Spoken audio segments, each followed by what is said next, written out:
전 남편을 무참히 살해하고 시신까지 훼손 유기했던 고유정 그 관련해서 얘기를 나눠보도록 하겠습니다. 아직까지 풀어야 될 얘기, 짚어야 될 얘기가 너무너무 많습니다. 김기혁 아나운서. 네. 고유정은 살인, 사체 손괴, 그리고 사체 유기, 사체 은닉 등의 혐의를 받고 있습니다. 아시다시피 어제 그러니까 제주 동부경찰서에서 제주지검, 그러니까 검찰로 송치가 됐는데요. 영상이 나옵니다. 지금 송치가 되는 모습인데요.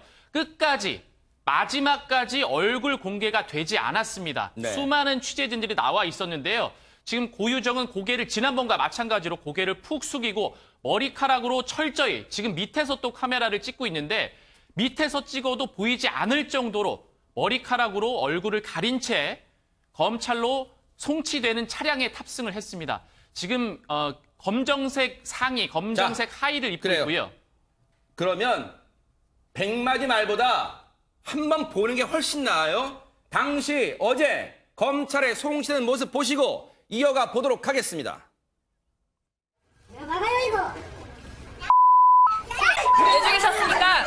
왜 죽이셨습니까? 우발적 범행 맞나요? 범행 후회하시나요?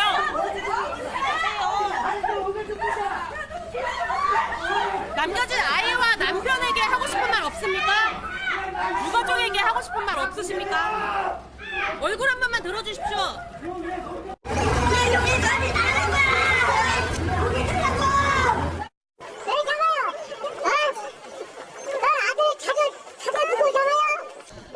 강제를 그렇게 뭐를 합니까?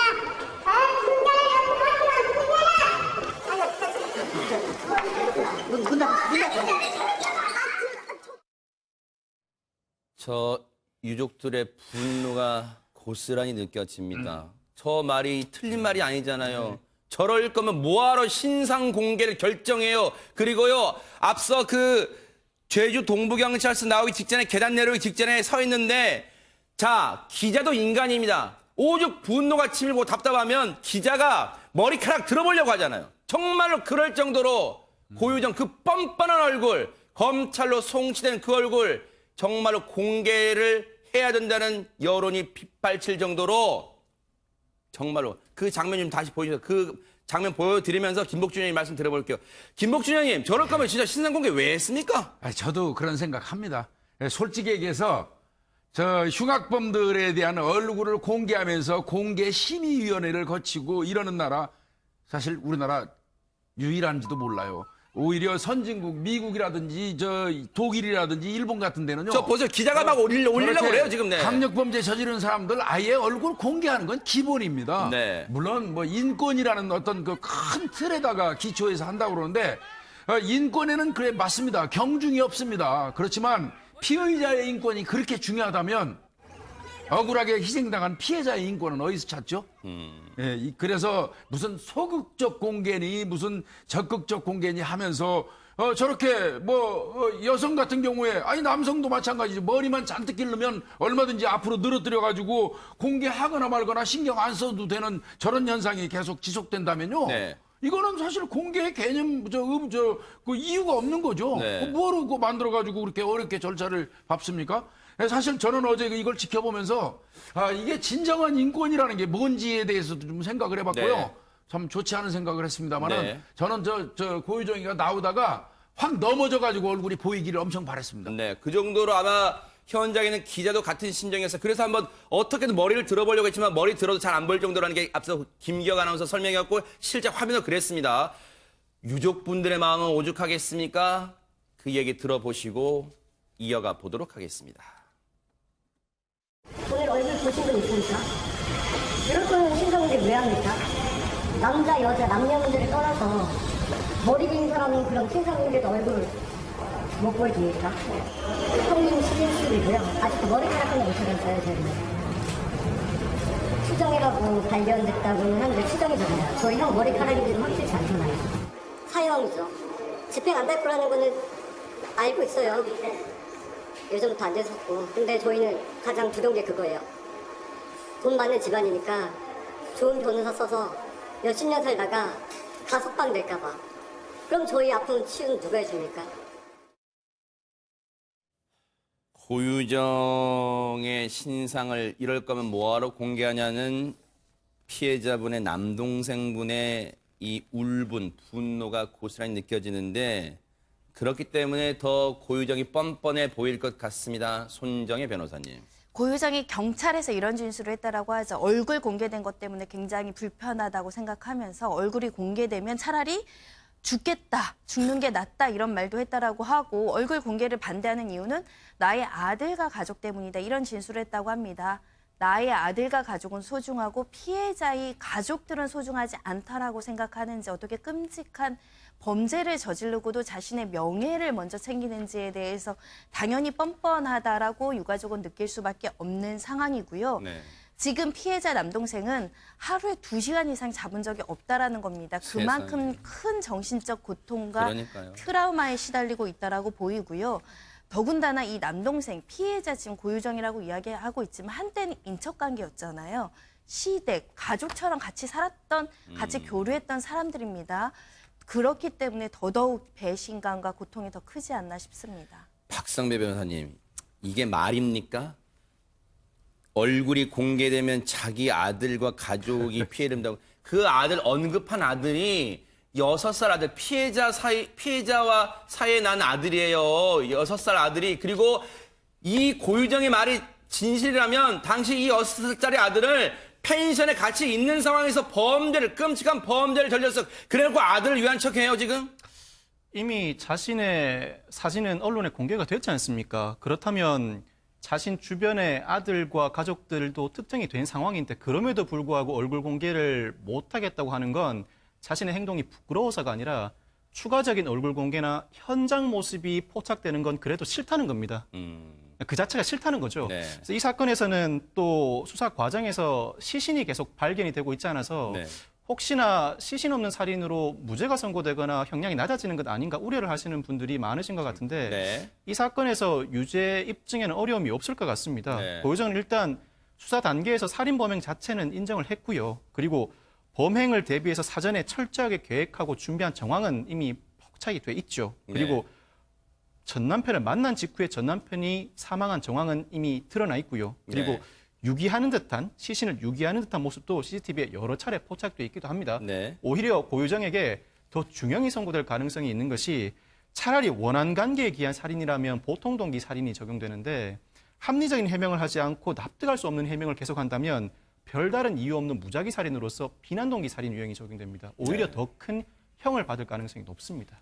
그렇군요. 그런데 고유정이라는 사람, 자신이 무참히 살해한 전 남편과 연애를 한 5, 6년 했다는 거예요. 그러면 김기혁 아나운서, 한때는 뭔가 좋은 감정으로 시작됐던 이 두 사람의 인연, 그런데 정말 끔찍한 악연으로 끝나고 말았는데 그걸 한번 좀 일단 짚어볼까요? 예, 간단하게 짚어드리겠습니다. 일단 두 사람은 대학교 때 봉사활동을 통해서 만나게 됐다고 해요. 말씀하셨듯이 5년에서 6년 정도 연애를 했고 2013년에 결혼을 했습니다.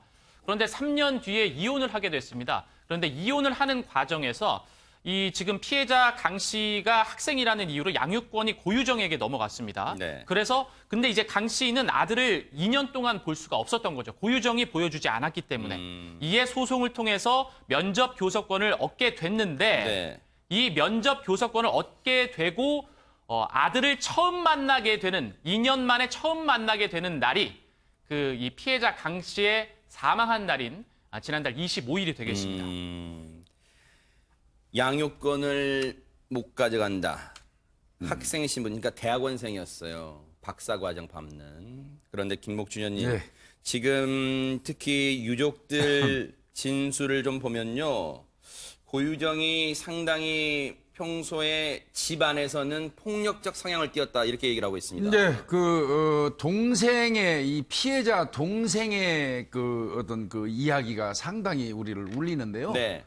동생이 얼마 그 결혼 생활을 하고 있을 때 형이 그 눈 위에 부분이 그 휴대폰 고유정이 던진 휴대폰에 맞아갖고 이 찢어져서 온 적이 있었다고 해요.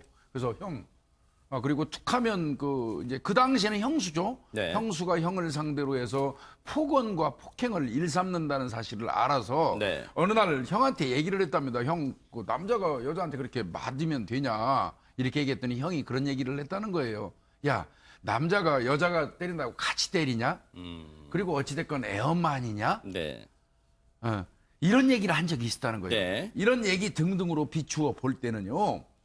이 고유정이 둘이 그 피해자하고 결혼 생활을 하는 과정 내내 남편에게 폭언과 폭행을 일삼았던 걸로 보이고요. 아주 뭐 심지어는 뭐 애 앞에서도 아주 그냥 그 광적인 어떤 그 발광 비슷한 정도의 그 폭력 성향을 보이면서 세상에, 애 앞에서도요? 너 죽고 나 죽자고 남편한테 덤비는 일도 있었다고. 그런 사람이 하고요. 아이를 언급해요? 심지어는 흉기 들고 설치는 일도 왕왕 있었다고 세상에. 하기 때문에 아마 이 이혼을 하게 된 이유도 이 피해자가 도저히 뭐 이 고유정과는 살 수 없기 때문에 이혼을 원해서 이혼을 했다는 겁니다. 네. 사실은 이혼도 안 하고 그 버티다 했다고 그래요. 아이 때문에. 네. 그런 부분을 그 종합적으로 판단해 볼 때는 고유정의 폭력 성향은 상당히 심했던 걸로 보입니다. 아하. 예. 그런데 지금 피해자의 유족분들은 이런 얘기를 하고 있는데 정말로 손정혜 변호사님, 고유정의 남동생은 다른 얘기, 180도 다른 얘기를 하고 있다면서요? 성격이 착하고 배려심도 깊어서 처음에는 본인이 이 살인사건 자체를 못 믿었다라고까지 진술합니다. 아하. 이웃 그 주택에 사는 분들은 또 먼저 인사도 하고 참하고 알뜰한 주부였는데 왜 그랬나 싶다라는 거죠. 네. 이게 사람을 평가하는 데 있어서 주관성이 개입되긴 하지만 네. 너무 극단적으로 양이 갈려서 평가를 해서 무엇이 진실인지 모르겠습니다. 아하. 이렇다면 철저하게 김복준 의원님, 고유정, 피의자 고유정은 이중 생활을 해왔다고 추정해 볼 수 있을까요? 그래서 이제 이 경찰이 프로파일러를 5명 동원해가지고 범행 동기를 가리는 과정에서 네. 하나 그 차용해서 쓴 게 말이 있어요. 경계성 성격 장애. 그게 뭘까요? 경계성 성격 장애를 가진 사람들은 자신한테 잘해주는 사람한테는 끝없이 착하고 좋은 사람이랍니다. 그런데 자신한테 조금이라도 해가 되고 본인이 밉다고 생각하는 사람한테는 가혹할 정도로 증오하고 미워하는 성격을 가진. 그래요? 그거를 이제 경계성 성격 장애라고 일반적으로 이야기한답니다. 네네. 뭐 이 불새라는 드라마 혹시 보셨는지 모르는데 거기에서 기억납니다. 네네. 나오던 정혜영 씨인가가 맡았던 역할 비슷한 건데요. 네. 그게 이제 경계성 성격 장애의 아하. 거고요. 사실 이 심리 상담을 하시는 분들, 저도 심리 상담사 1급 자격이 있는데요. 네네. 심리 상담을 하시는 분들이나 정신과 의사분들이 가장 힘들어하는 환자가 경계성 성격 장애자들입니다. 왜 그러냐면 이 환자가 와가지고 이 상담을 해주면서 공감을 해주면 또 의사한테 혹은 상담사한테 집착을 해버려가지고 굉장히 힘들다는 거예요. 네. 이제 이게 그래서 굉장히 힘든 어떤 그 성격 장애 일종인데 그러니까 이 말이 되긴 하죠. 네. 아까 그 착한 이웃이라고 말하는 이웃들. 네. 또 친동생은 아이 누나 평상시에 엄청 착하고 좋은 사람이라고 얘기할 수 있죠. 네. 그 사람들하고는 감정 없겠죠. 잘해주겠죠. 아. 그러나 미움을 가진 사람, 자신한테 해가 된다고 생각되는 사람한테는 가혹할 정도로 증오심을 표출하는 그런 네. 그 성격 장애라고 하니까 아하. 이거와 더불어서 다른 그 어떤 요인이 믹서돼 가지고 네. 융합돼 가지고 이런 범행에 이르지 않았나 싶습니다. 아하. 그런데요, 고개를 갸우뚱하게 만드는 대목은 있어요. 앞서 고유정의 남동생은 누나가 배려심도 많고 이 성격도 착하다고 얘기를 하고 있지만 근데 이런 얘기를 하고 있어요. 박성배 변호사님, 누나가 재혼한지를 몰랐대요. 그렇게 연락도 안 하는 사이가 어떻게 그 누나의 성격을 단정할 수 있죠? 이 고유정 남동생은 고유정의 남동생이 이렇게 진술을 합니다. 그동안 누나와 연락이 전혀 닿지 않아서 누나가 재혼했다는 사실도 이번에 알았다라고 진술을 합니다. 그러면서도 누나의 아들은 우리가 키우고 있다라고 진술을 하하는데 네. 사실인지 여부는 따져봐야 될 것 같습니다. 누나의 아들을 직접 돌보고 있으면서 누나의 근황을 몰랐다는 게 상식적으로 납득이 그러니까요. 안 되거든요. 네. 한편으로는 고유정이 이렇게 자신의 동생에게도 재혼 사실을 숨겼다면 현재 남편에게도 자신의 이혼 사실을 숨기지 않았을까라는 의문을 제기하시는 분들도 있는 것 같아요. 아하. 근데 저는 가능성이 좀 낮다고 보여집니다. 왜요? 왜냐하면 고유정도 현 남편도 모두 제주 출신입니다. 네. 친정과 친가가 모두 제주 출신이고 네. 고유정의 친정이 비교적 경제적으로 여유 있는 집안입니다. 그래서 그런다면서요. 네. 동향에 들리는 이야기가 있기 때문에 고유정이 결혼을 했다는 사실을 전혀 모르고 현 남편이 결혼했을 가능성은 다소 낮아 보입니다. 네. 그런데요, 보세요. 고유정 남동생 얘기를 빌리면 누나의 재혼 사실은 이번에 알았다지만 이것도 기가 차요. 그런데 그 6살 아이는 친정에서, 고유정의 친정에서 키우고 있었다. 그러면 양육권 다툼을 통해 양육권 가져가는 거 자기가 안 키운 거잖아요, 지금. 맞습니다. 그러니까 이 고유정이는 전 남편과 사이에서 난 아이에 대한 애정으로 양육권 가져간 게 아니에요. 이거는 이혼한 남편에 대한 어떤 증오 때문에 네. 왜 그러냐면 이 남편이 사망한 피해자가 아이에 대한 자부심과 아이에 대한 애정이 엄청난 사람이에요.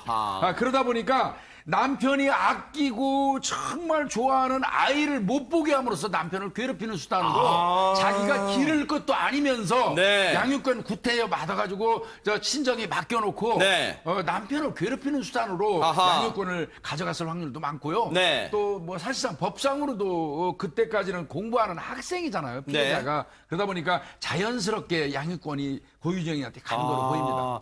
실제로 지금 김복준 위원님도 잠시 말씀하셨지만요. 주변 사람들 얘기를 들어봐도 김경 아나운서 이 피해자가 6살짜리 아들, 그 아들에 대한 자부심이 평소에 대단했다면서요, 사랑이. 네, 맞습니다.